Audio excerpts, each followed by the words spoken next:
Okay, sit. So we're doing the gate.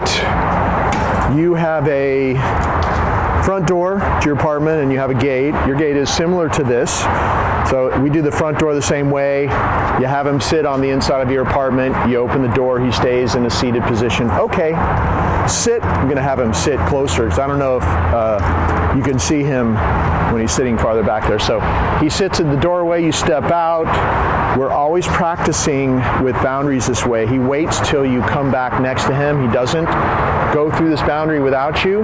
See, I can even step back again. He knows he doesn't walk through unless I give him the okay, which is basically I do say okay to walk with me through the boundary. The reason we practice this is that if you're practicing this daily, which you would be because you have to walk him 3, 4, or 5 times a day, he gets used to never going through that boundary, or any boundary for that matter, because you do this at your gate as well as your front door, without walking next to you. And that makes things a lot safer. Somebody leaves a gate open, somebody leaves a door open. If he's not used to running out the door anymore unless he walks next to you, you have far less of a chance of him just bolting out of the door. You see how calm he is at boundaries now? We're also doing this at curbs, so you're gonna have to move that way. Come here, pup. Come here. Sit. Every curb we come to, I practice this little boundary curb exercise. It takes you all of 10 seconds. Just basically you're practicing a little sit-stay where you just walk around both ways just to make sure that he's focusing. I'm going to give him a little reward for that. See, eye contact. Good. Straight down. And I don't always give them rewards for this, but I'm just doing it to show you how to do it, just so you always have this in the video to watch in case you forget. Okay, and then we cross the street. This is just as important. You don't just let him go and pull you across the street. We have this quiet street here that we're working with, but even if you're in a crosswalk or something like that, just even if you're walking fast, and he wants to pull you, do your little taps. You see how easy it is? Just tap him a couple times, even if he wants to pull, and he'll just slow down. He's done this enough times that he's not pulling so much anymore. And then on the other side, sit, and then go. Your walk continues, but starting at the curb and going across, I count that as the red zone where he is in training mode. He's not pulling, he's not rushing across this boundary of the curb.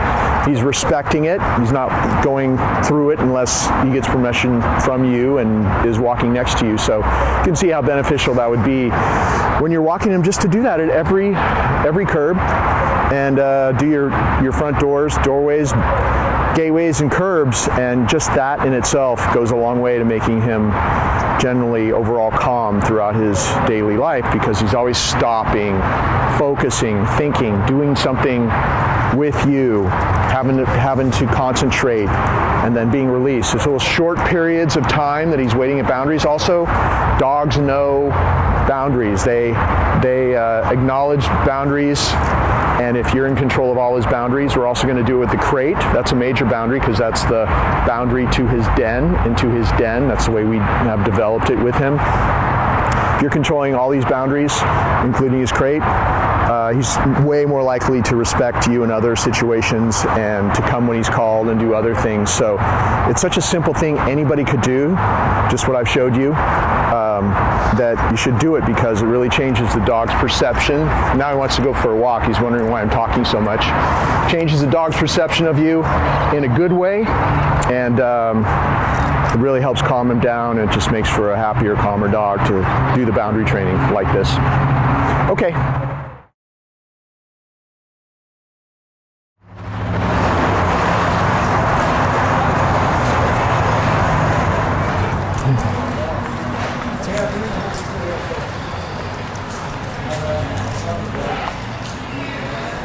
Sit. Isn't he cute? He learns his lessons well. We have distractions coming past us here. Let's see what kind of sit stay he has as the cart goes past. He gets a reward for that. Good. So we're practicing a lot out in public now. Nope. So see, he wanted to get up because he thought that lady was going to walk right into us, but he stopped himself. Good. So we've been practicing out in public a lot just to make sure that his sit stays and down stays are spot on. This is real life. People are everywhere. People he doesn't know. He's very friendly, but if I say sit, he's going to stay in a sit stay because I haven't released him yet. And this is a great place to practice. So this is just to show you what he can do and then show you how to do it. Obviously I said, let's do it again as soon as this group of people pass by. So if you want to walk with him, you say, okay, and he'll walk with you. And then if you want him to sit, you just do this, sit. And if he doesn't sit, you just pull straight up, but he usually will. But you would pull straight up and his butt would hit the ground and you release it. So avoid doing this, jerking, popping, jerking. It's just very steady, a little bit of tension, his butt hits the ground, you release it. There's never any rough stuff. You never have to be rough with him. It's a very easy dog to handle. And of course, we've never had to correct him at all because he's such a good dog. We don't use corrections as a means for training anyway.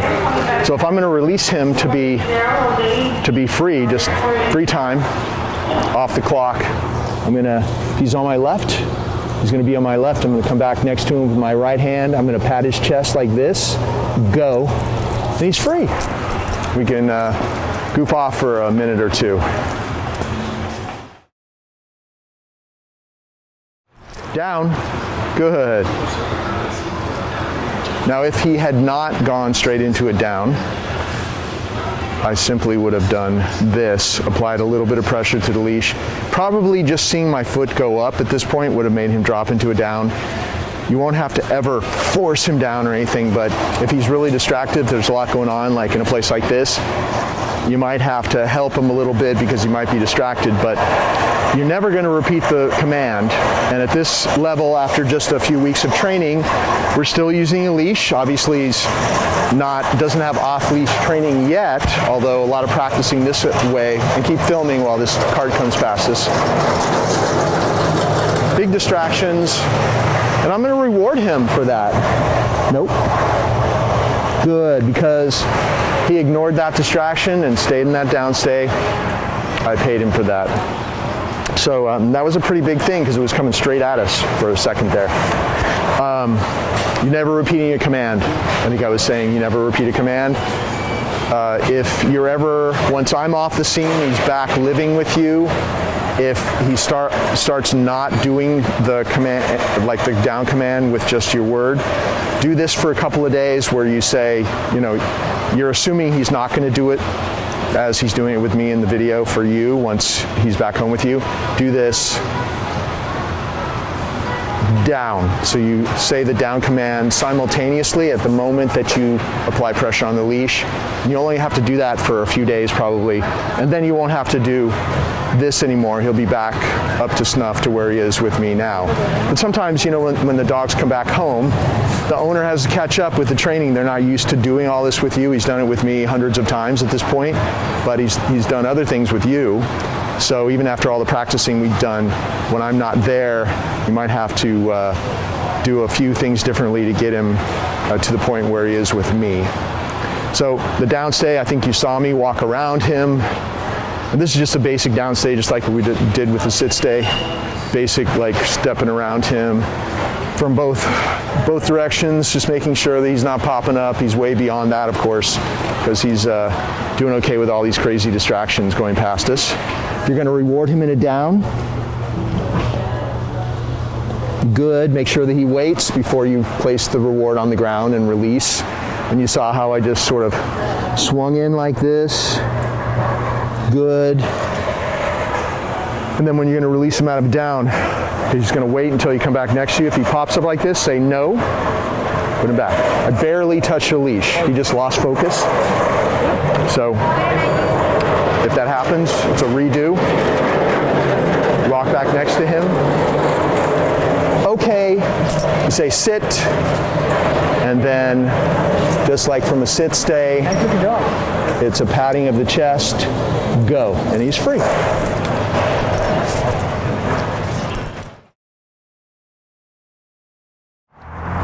Here we are out in front of this busy store.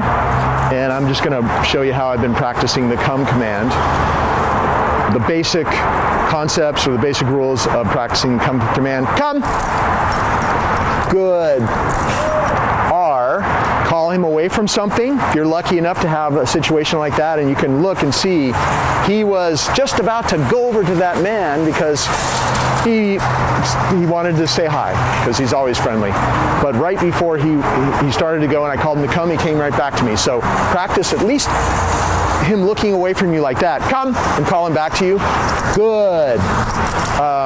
Because that's a real life situation. It doesn't do you much good to call him to come to you when he's just staring at you lovingly. You want to practice the real life situation where he's moving away from you, he's interested in something else, he hears the command, he breaks away and he comes back to you. Come on, pups. It's okay. We're going to keep going. So, also, left hand leash, right hand reward. And if I'm walking him, I'm always holding it like this. The loop is over my wrist, so I have this hand free. And then the right hand, come. Oh, good boy. I just practice when I go out in public now. Anything that he's interested in, I'll just call him away from it. So it's really easy to practice and make him better by just practicing in real life like this. And also, just that target hand. It's got your little dog treat or whatever you're using. We're using these turkey hot dogs right now. And just make sure you call him to this target, because when there's no food and no leash and you have an emergency, see there's no food, and he even sees there's no food, right? But still, come.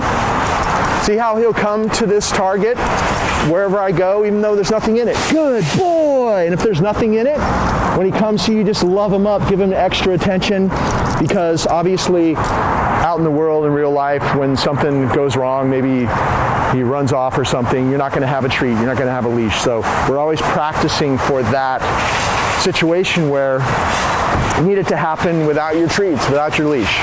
So it's working really well because you practice with food in here. When you don't have food, it'll still work.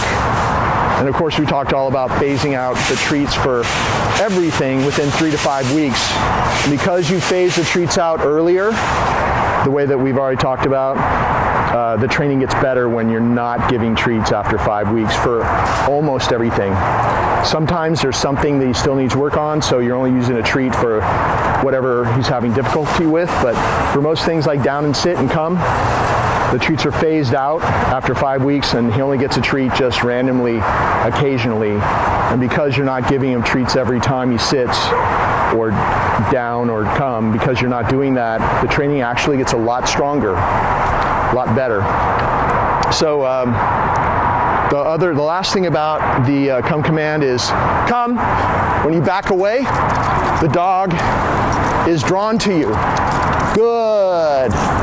And I just did that circle because I want to stay close to the camera. The dog is drawn to you when you back away. When you stand still, it's not half as good. If you move towards him, chances are he's going to run away. That's just the way it is with dogs.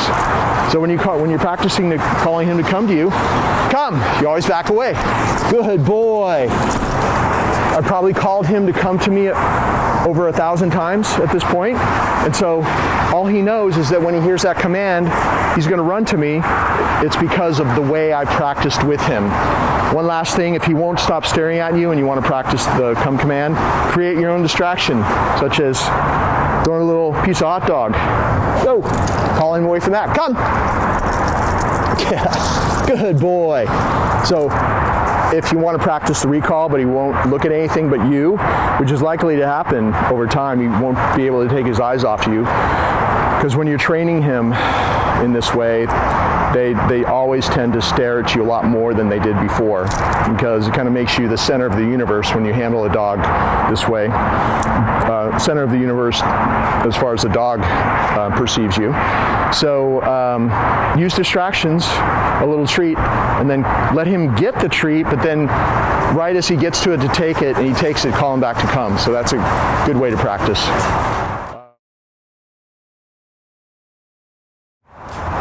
Always keep the leash loose. So instead of letting him pull you, he's pulling you, come, practice the recall. Good. Immediately there's no tight leash because he came to you, right? if you're walking him and he's pulling, slow way down with the walking, because the faster you walk, like if you're walking like this really fast, he's going to walk fast as well. Or if he's walking fast and you match his pace, he's just going to think nobody's on the other end of the leash because you're doing whatever he wants to do. So if that's happening, slow your pace down to half speed. And well, now you're right in front of the camera. It's too late. You're in the film. So anyway, always keep this leash loose. If he was pulling me, I'd slow way down and I'd tap and release, tap and release. You'll be amazed at how that's okay, it doesn't matter. You'd be amazed at how he'll stop pulling you. You just tap him a couple of times like that and the pulling stops. If you do this, you choke up and you try to restrain him, he'll pull against it and the pulling gets worse. If you slow your pace down and as you walk very slowly, tap and release, the pulling stops. And you'll see how that will work. If he starts pulling you, he's not really been pulling me for quite a while now because I've been handling him that way. And that's there's your little leash walking tips there that'll always help you when you're out on the street.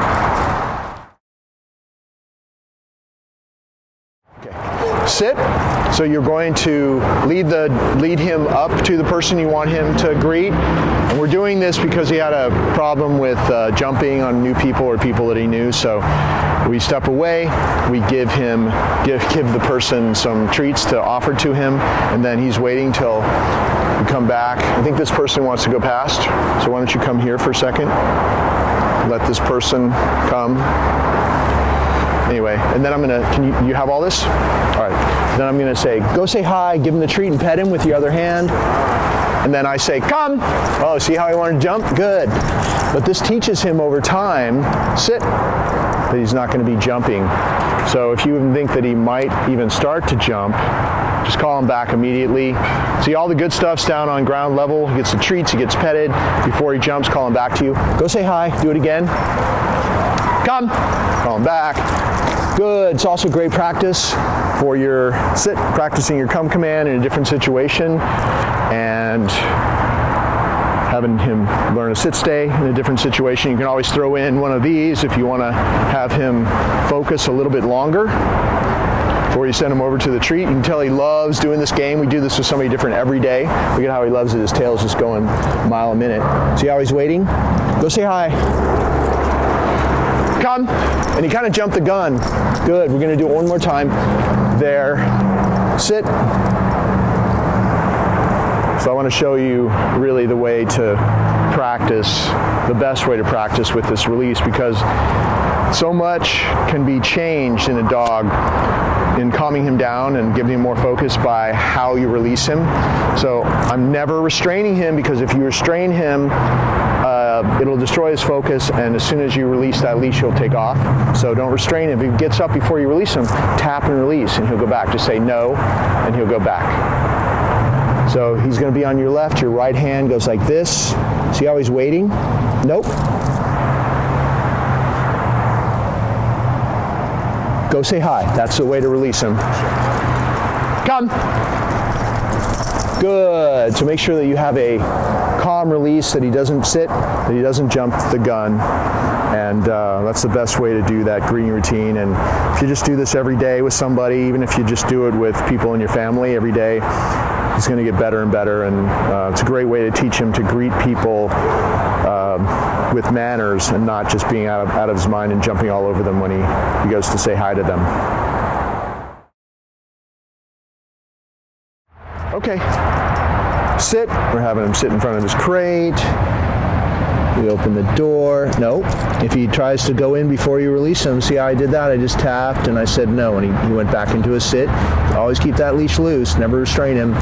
With your right hand, he's on your left. With your right hand, go. Gonna go into his crate. He loves to go into his crate. Good. He turns around. He gets a little reward. I'm just gonna show you how we put him away at night. during the day, you can leave this little tiny prong collar, training collar on, but at night, of course, you take everything off. And all I did was I just reached in, I took this off, and I just, undid it by unhooking a link like that. And you don't even have to look at it, you can just do it by feel. And then you hang up this collar there on the door. That's the best way to do it. If you just toss it down in a pile, it'll get stuck in itself, caught up in itself. If the prong collar comes off, then this comes into play and you don't lose the dog out on the street. That's the only reason we use this, not for training, because it's not good for training. When we're gonna take him out, but this choke chain is only for when you take him out in public. When you take him out of the crate in general, if you're just practicing around the house or in your yard or something where it's not in public, to put it back on him, you're going to attach a leash to the little prong collar. It's a funny shaped buckle you attach this to, not the round ring. The ring is just a spacer, but it should look like this. If it's twisted, it won't work. It's just a static piece of metal around his neck if it's twisted, so make sure it's not twisted. Make sure that you can do this, and you can hook it up to any links. You can just use any links there, anywhere you want to attach it or detach it from. And make sure he's waiting in there. When you're going to take him out, we want him to be waiting until we allow him to come out, so stick your hand in there, give him a little handful of treats. While he's munching on that, just reach in, hook him up. And this takes a little practice. You'll have to do it for a few days before you get the hang of it, but it's quite easy to do. You just do it by feel. Make sure that collar is the closest one to his ear, so it's above the other collar. The collar with his tags is always on. You never take that off. But let me see. I put it here. The training collar is right underneath. It's the highest collar, closest to his ears. The others are down below it. So he's on there now, and I'm going to practice this little exercise we always do, where he waits. If he tries to come out before you release him, just do a little taps like this. Do a little bounce like that if he tries to come out. But in general, he's done this so many times, he's probably going to wait. I go to the end of the leash, just more boundary training, just a variation of the other boundary training things that we've showed you. He gets a reward for waiting, and then I say, okay, he gets to come out. I'm going to step into him. I'm going to go back and close this door, because the door is closed when he's in, and it's always closed when he's out, because he doesn't go in without your permission. So if you leave this door open, he can just go in and out, and you're squandering your power of having control of his access to his den. In his mind, this is his den. Your crate's bigger because he's about to outgrow this, but it's the same kind of crate. Everything's the same except for your crate's a lot bigger. You feed him in there, so that's twice a day you're feeding him. He's already in there. You get the bowl of food, you put it in there. You always close the door, so he's eating in there.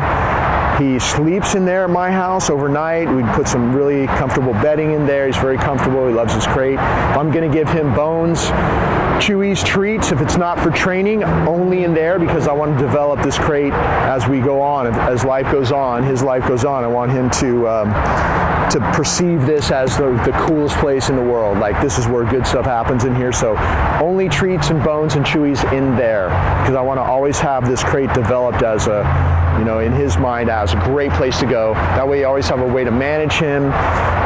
If you have to travel with him, if you have guests over that don't like dogs or whatever happens, you always have this place where he can go, that he's happy to go chew on bones and do whatever for a few hours. Also, you have another place that he loves that you control his access in and out of, which really helps in keeping his perception of you one that is healthy, where he sees you as the one in charge. It helps. It's not everything, but it really is a big piece of the puzzle connected to all the other things you've seen us do on this video that make him realize that you're the boss and you're calling the shots and you're orchestrating everything in his life. And so that in itself will make him feel safer with you and calmer in general. So that's why we're doing it this way. We don't just throw him in and out of the crate without doing the structured, crate routine. So doing the routine exactly as we've done it is really important to keep doing.